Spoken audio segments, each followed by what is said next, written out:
And now to a Kelly File exclusive.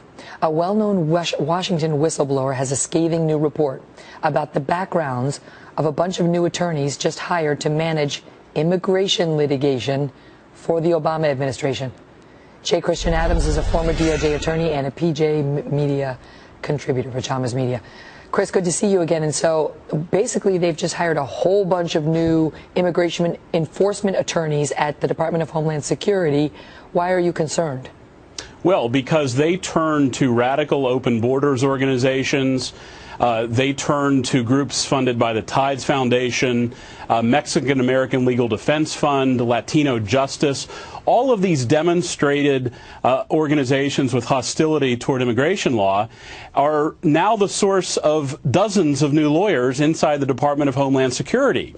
This administration knows that personnel is policy, and if you don't want immigration laws enforced vigorously, go out and hire lawyers who don't like immigration laws. Can you be specific? Can you name names?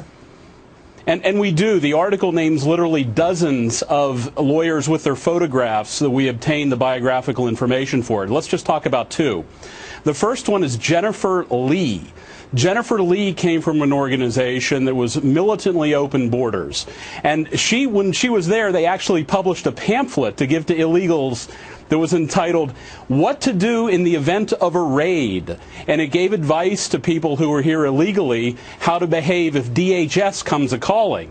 Of course, now Jennifer Lee is working at DHS. So this organization that was hostile to DHS is the source of new employees. There's also an attorney named Maura Wee. Maura Wee came from another open borders organization. She worked for the ACLU, Immigrant Right Project. And when she was there, she wrote scathing condemnations of DHS because they were collecting fingerprint information of people they captured at the border. And she said that you shouldn't be collecting this information. The reason the information, of course, is important is because people just cycle through. They cross, they get caught, they sent back. And opposing fingerprint information is a radical policy that really affects our open borders. Well, were these attorneys that they just hired necessary? I mean, do they have vacancies that needed to be filled? Well, that's an interesting part of the story, and that is that they didn't need to hire this many people. They originally were going to hire a few, and the chief lawyer at the DHS component, a man by the name of Steve Legomsky, wanted to hire dozens and dozens and dozens and got special approval. Now, why that's important is because this unit will have the power to effectively suspend immigration laws.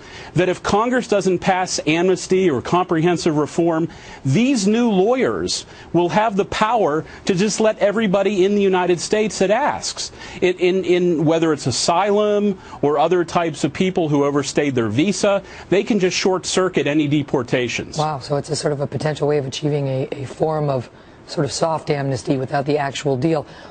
How long are these people in office for? Do they go when the president goes? No, these are permanent career civil service jobs. These are government attorneys on the GS scale making between $75,000 and $155,000 a year. The next administration, even if it's Republican, is stuck with them, and they can't do anything about it. And frankly, they probably wouldn't have the skill set or guts to do anything anyhow, because they're borrowing in. This administration knows that personnel is policy, and they're changing the personnel to change the policy. That's fascinating. We reached out to the DHS for a comment. They came back and said that their hiring standards adhere to long-standing stringent protocols to ensure an impartial process.